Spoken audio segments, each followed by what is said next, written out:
Hello, everybody. Welcome along to the final House of Games of the week. I'm Richard Osman. All week, 4 famous faces have been battling it out to win this trophy / downstairs bathroom doorstop. Shall we meet them once again? They are Shappi Khorsandi, Michael Buerk, Amanda Abbington and Elis James. Welcome back. Friday. Here we go, and everyone is still within a chance of winning. Shappi, you still haven't won a day this week, but should we take a look at the leaderboard as it stands? Here's how the leaderboard looks. There's only 3 points between everybody in there. Amanda and Elis both have 12. Michael has 10, Shappi has 9. Now, this is double points Friday, which means 8 points for a win, 6 for second, 4 for third and 2 for last. So anybody could win. Shappi, this would be a very good day to date your first win. Are you just pacing yourself? Yeah, I've been playing the long game. Yeah, really long game. Yeah, really long game. I've got eyes on the prize now. Michael. Michael, so close to winning yesterday. You were leading going into the final round. You may remember it was snatched from me by a monstrous injustice, but I won't go on about it. Remind us who performed that injustice upon you. 2 doors down. Yeah, that's what they call him. Oh, 2 doors down, Elis James. I can't bring myself to mention his name. Yeah. Wow. But I bear no grudges. I want you to know that, but I'm feeling the pressure now. Amanda, 2 wins. You won Monday and Tuesday. Yeah. Elis has won the last 2 days. Even though we're giving away the trophy at the end of today, we're also giving away daily prizes. Do you want to have a look at the ones you can win today? Yes, I need to see these. Yeah, there's some good ones today. Yeah. Here are your choices for today. There's a House of Games lunchbox, House of Games eau de cologne, House of Games slippers, House of Games action doll, and House of Games sparkling wine. Oh, I don't know. I want all of them. That is quite a party, isn't it? It really is, yeah. You could put it all in the lunchbox, couldn't you? Well, yes, I maybe not. suppose. You carry the doll. Elis James, sir. You won on Wednesday, you won yesterday. You're the form player. You'd love to win the trophy, I think, to be fair. Well, I've never won anything. No way. No. So, you know, it would be lovely just to You've win. won heart. Oh, absolutely, yeah. Apart from Michael's. Not in this room. I'd love to win it. All 4 of you have been deeply competitive all week. You've also played incredibly well all week. We're going to decide now which one of these 4 is going to be our champion. It all comes down to today's show. Good luck. It's been a treat all week, so thank you all very much. Let's get this done, shall we, and decide our winner. Good luck, everybody. Our first round is... Runespisms. Runespisms, we're going to show you 2 clues, and the answers are spoonerisms of each other. One of them is quite a sensible clue, the other one is slightly ridiculous. Fingers on buzzers, you'll see how it goes as soon as you've seen the first one. Here we go. Here's your first one. Shopping centre for rabbits, and 2011 film starring Brad Pitt as baseball coach Billy Bean. Yes, Elis. Bunny Mall and Moneyball. Bunny Mall and Moneyball are the correct answer, yeah. Moneyball, Bunny Mall. Here's your next one. A clue followed by a picture. Here's the clue. Kindly talk incessantly. And what is this? Oh, I've got it. Yes, Elis. Bored cheeseless. Cheese. No, it's not, I'm afraid. Shappi. OK, it's cheese, platter, and please chatter. Is the correct answer. Well done. Cheese platter and please chatter. Here's your next one. Mist surrounding N-Dub star and sitcom with Ron Howard and Henry Winkler. Yes, Amanda. Happy Days. Happy Days. Dappy Haze. Is the correct answer. Well done. It's like some of these points are being hewn from solid marble, isn't it? It's so hard. And this one is a clue followed by a song. Here's your clue. Natural harbour that knows what it has to do. And what's this song?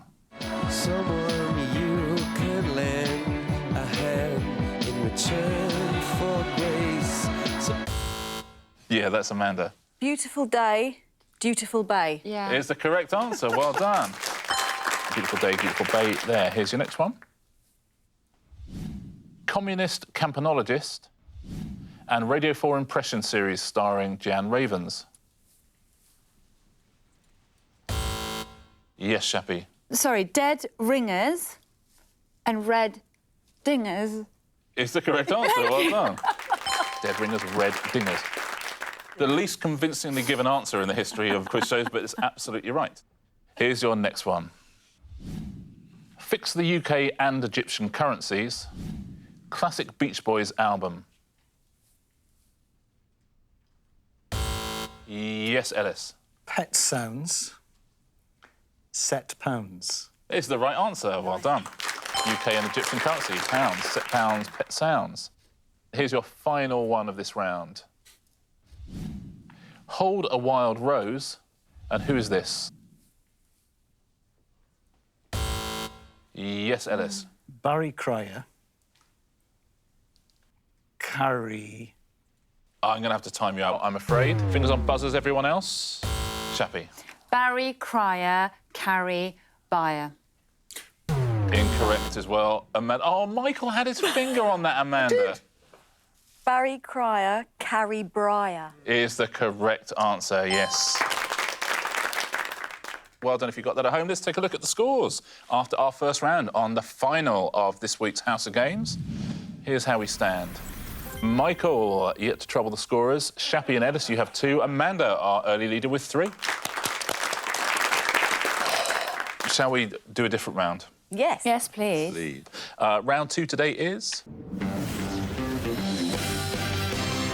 Distinctly Average. It's a pairs game. We played this one before. We played this on Tuesday, did we not? Michael, it is your choice of partner.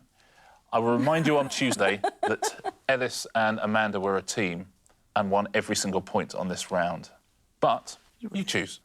Well, the law of averages means we can't come second again. So you're playing with Shappi? Certainly. Michael and Shappi are a team. So are Elis and Amanda. Here we go. You know how Distinctly Average works by now. Take out your tablets, please.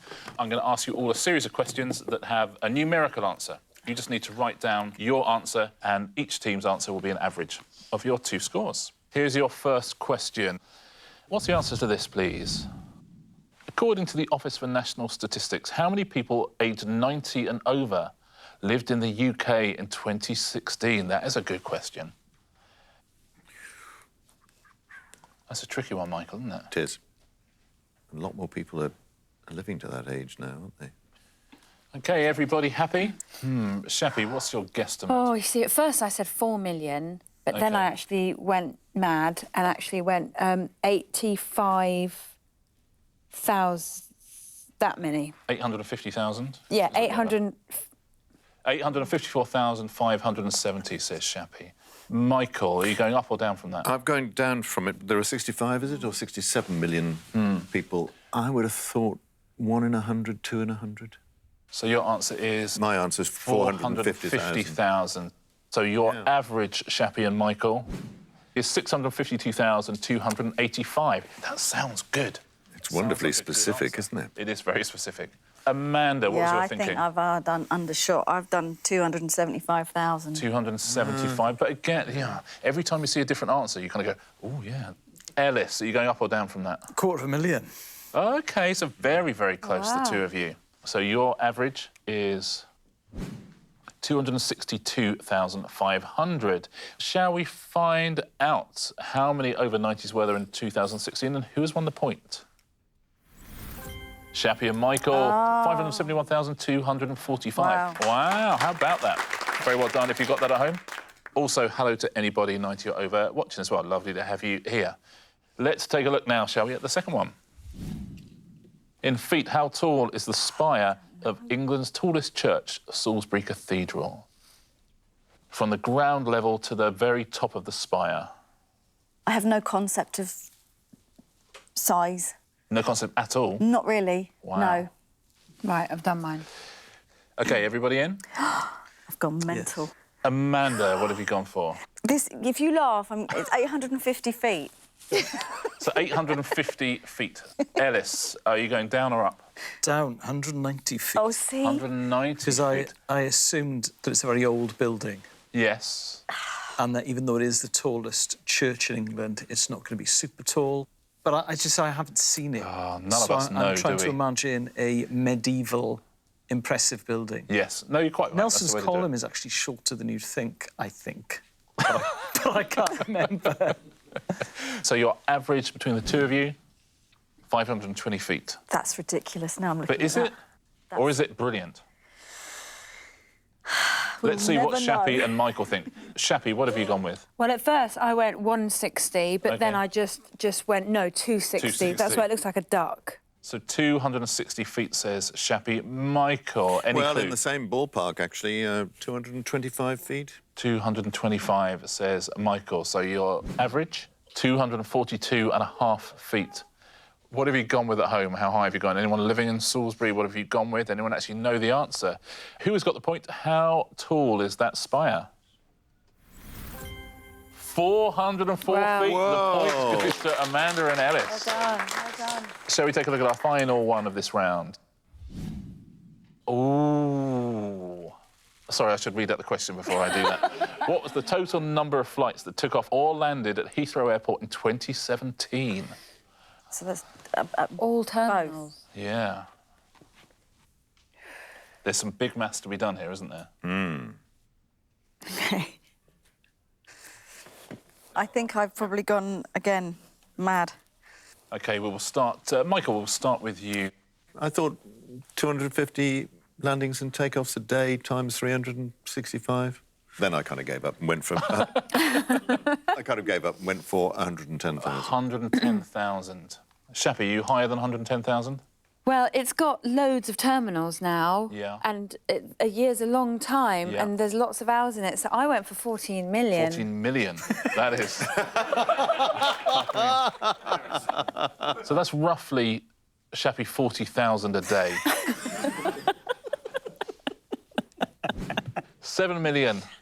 7,055,000. Amanda, where have you gone? Well, at first I was going right up like 500,000, but then I thought that's ridiculous, so I did 175,000. 175,000, so not a million miles away from Michael. Yeah. Elis, where have you gone? Way, way lower. No. Yeah. It actually is much more bother getting a plane to land and take off than you'd think. So I went for 18,000. So you think just under 50 a day taken off and landing? So every hour, one takes off, one lands. is where you're headed there. Yeah, but yeah. So your average is, let's take a look. 96,500 is your average. We have some difference of opinion here in the studio. What do you think at home? Where have you gone on this one? It's really hard to work out. Let's see what the answer is and let's see who has got closest. 474,000. Amanda and Elis, you are closest. Sorry about that. No, don't worry, don't worry. Tablets away, please. Let's take a look at the scores at the end of round 2. Here's how we stand. Michael, you have 1 point. Shappi 3, Elis 4, Amanda still leading with 5. It's close. Close, close, close. Let's take a look at what our next round is. Very best of luck to everyone. Round 3 today is... This round is in code. I'm going to show you a series of clues, but they're written in code. The code is very, very simple. It's A equals 1, B equals 2, C equals 3, and so on, all the way down to Z equals 26. Amanda Abbington immediately leaning forward, like someone who likes a code. I do like a code. I'm not very good at them, but I like a code. So I'll give you a category. We'll then see a series of clues. You just have to tell us what they are, please. Fingers on buzzers. Your first category today is cakes. So these are all different cakes. But what are they? Here's your first one.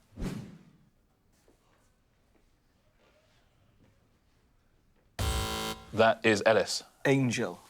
Angel is the correct answer. Very 1 for A, good. 14 for N, and so on. Angel cake. Here's your second one. What cake is this, please?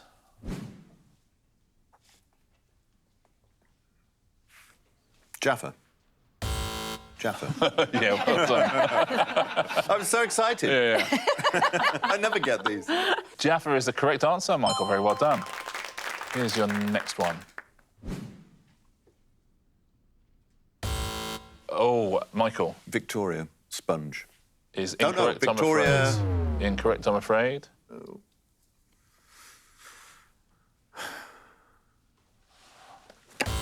Yes, Shappi. Upside down. Is the correct answer. Very well played. Upside down cake. Here's your next category. Organs. Church. I'm assuming of the body. OK. What organ is this, please, written in code? Yes, Amanda. Brain. Is the right answer. Well played.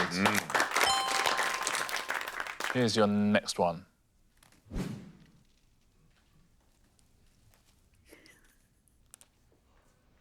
Yes, Amanda. Spleen. Is the right answer. Well done, played. It Amanda. is spleen. Gosh, that's good. Here's your third organ.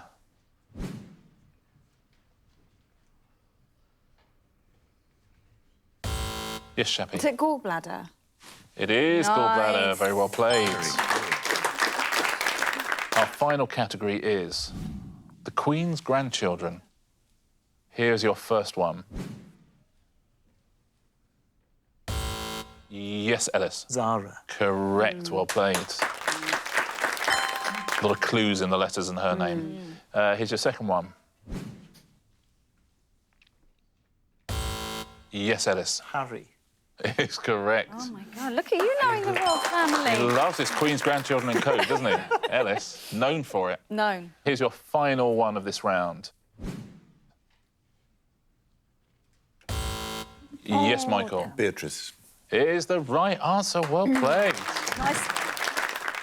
Terrific round from everybody there. Everyone scored points. Nicely done. Should we take a look at the scores?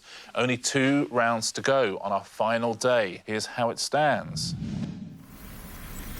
Michael, you have 3 points. Shappi, you have 5. Amanda and Elis, 7 points each. Best of luck to you all. Round 4 today is...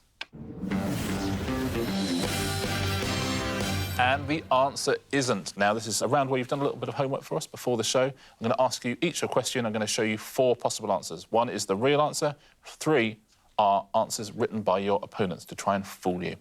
If you give me a correct answer, you will score a point. If you give me an incorrect answer, I will give a point to whoever wrote that answer. OK? Shappi, we will start with yours. Here is your question. When inventor Philip Rice created a version of the telephone, what sentence did he use to demonstrate the device? Now, I'm going to give you the correct answer and 3 answers written by your opponents to try and fool you. What sentence did he use? Was it, my flamingo is breaking my tea towels?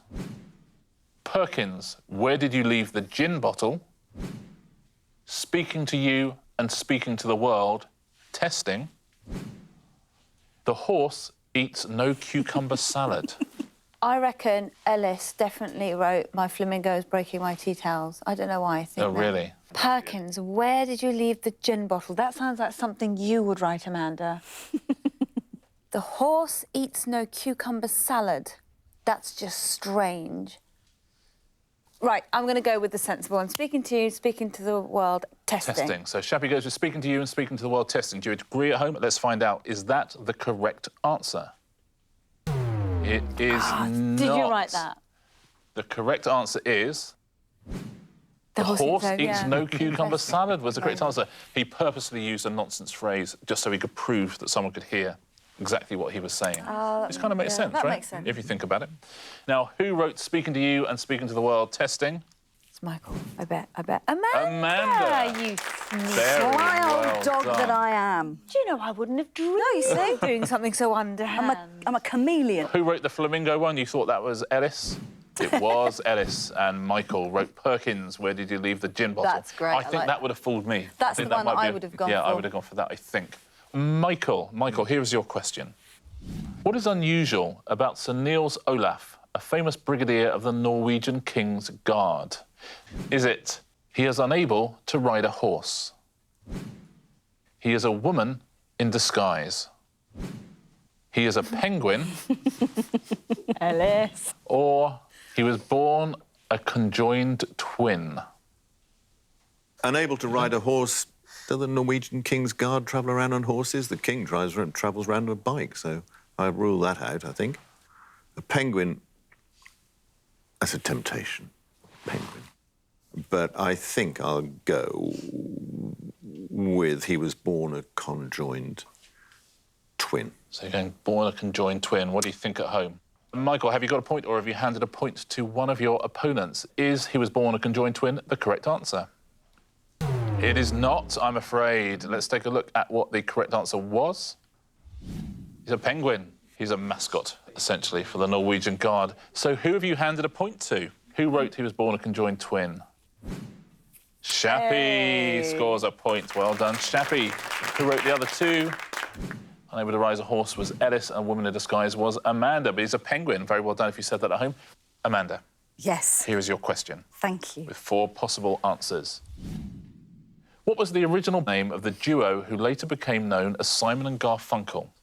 Were they known as Tom and Jerry, the Falsettos, Peter and Paul, or the Shadow Boys? OK. I mean, they all sound fairly convincing in their own ways. See, I want to say Peter and Paul, and I don't know why. But then Tom and Jerry, maybe they had to change it because of the cartoon. I'm going to say Peter and Paul. Peter and Paul, says Amanda. Were Simon and Garfunkel originally called Peter and Paul? They were not, I'm afraid. They were, in fact, originally called Tom and Jerry. Tom and Jerry, unlucky. So who wrote Peter and Paul? It was Elis. Well done, sir. Nicely done. Who wrote the other two? The Falsettos was Michael, and Shappi said the Shadow Boys. Very well done if you said Tom and Jerry. So nobody has got one right so far, but 3 of you have fooled your opponents. Elis, can you be the only person to spot the truth amongst the lies? Here is your question, last question of the round. In 2017, what was the title of the book that won the Bookseller magazine's Diagram Prize, awarded to the published work with the oddest title? Was it Dog Flap Kindergarten, The Tale of the 3 Tails, a closer look at the workings of a mixed-up dog? Was it Mein Kuli ist kaputt, said the German handyman? Was it The Pterodactyl's Toothpick? Or was it The Commuter Pigkeeper, a comprehensive guide to keeping pigs when time is your most precious commodity? One of those is a genuine book, believe it or not. I'm not buying Mein Kuli ist kaputt or the Pterodactyl's Toothpick. I can imagine the Commuter Pigkeeper existing, but it's a self-published title, maybe a blog. I'm going to go for Dog Flap Kindergarten. You're going to go for Dog Flap Kindergarten. Is that the correct answer? It is not the correct answer. No one has got one right. What was the correct answer? It was The Commuter Pigkeeper. Well done if you said that at home. By Michaela Giles. Good work, Michaela. But who has fooled you? Who wrote Dog Flap Kindergarten? It was Amanda. Well played, Amanda. Goodness me. Who wrote Mein Kuli? That was Shappi, and Pterodactyl's Toothpick was Michael. 1 round to go. Oh, so exciting. Here we go. Shall we look at the scores before we go into our final round? Here's how they look. Michael has 3. Very tight. Shappi, you have 6. Elis, you have 8. Amanda, you have 9 points. It's been close all week, hasn't it? It's been ridiculous. Super close. It's double points Friday as well. We've been playing all week. We've given away all sorts of amazing prizes. It ends after this round, and one person will be walking away with this trophy. Shall we play the final round? Let's do it. It is for the final time this week. Answer Smash. You know how this works by now. Michael sits back and doesn't bother buzzing. I've accepted my... Exactly. Fingers on buzzers, a point for a correct answer, a point off if you buzz in and give an incorrect answer. Here's your first category. Extinct creatures. Those will be the pictures. There'll be a clue underneath. Can you smash them together? Here's your first one. Which song was a 1996 Yes, Elis? Doe Don't Look Back in Anger. Doe Don't Look Back in Anger is the correct answer. That is super quick buzzing from Elis. Here is your next one. Which golfer won the 1997 US Masters Championship? Yes, Amanda. Saber-toothed Tiger Woods. Oh, it's the correct answer. Saber-toothed Tiger Woods. Well played. This is still super close. Here's your next category. Blue Peter presenters.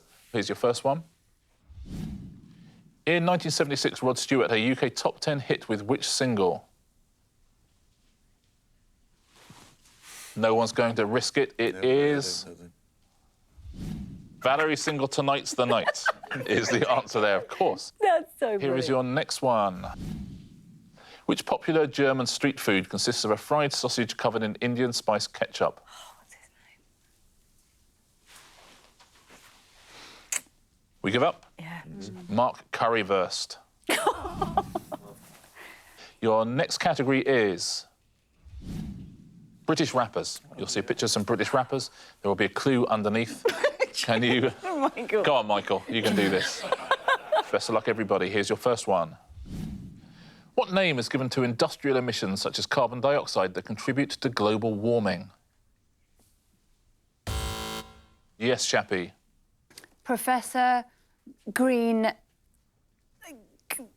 I'm going to have to time you out, I'm afraid. Did anyone else?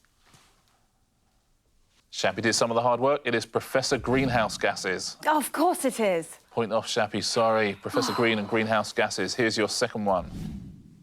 Which American frontierswoman was played by Doris Day in a 1953 film of the same name?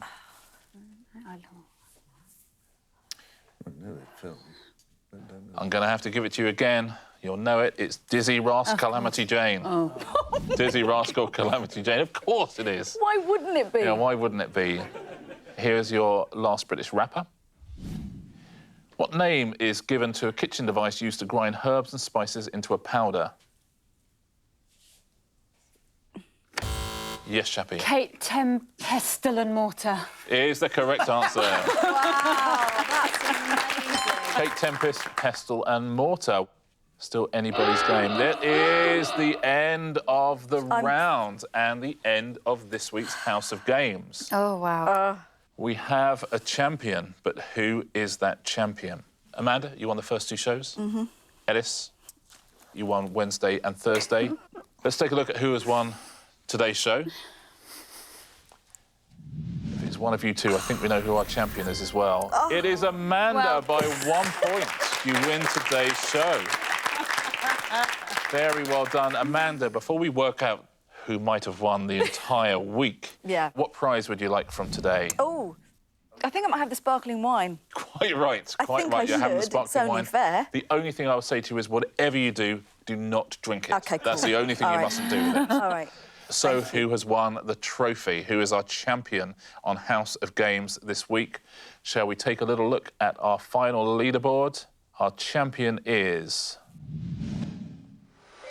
Michael, you have 12 points. Shappi, 13 points. Elis has 18. Our champion with 20 points is Amanda. Very well played.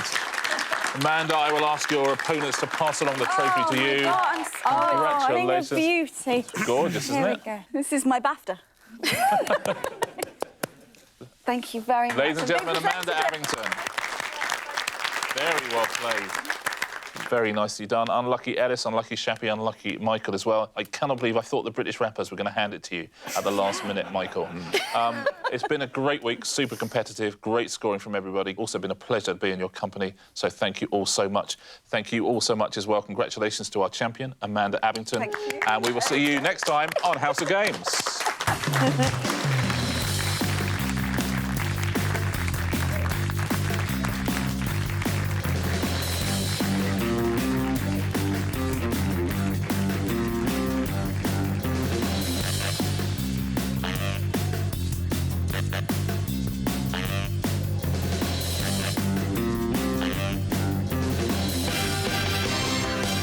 It's a bit like the Formula One, isn't it?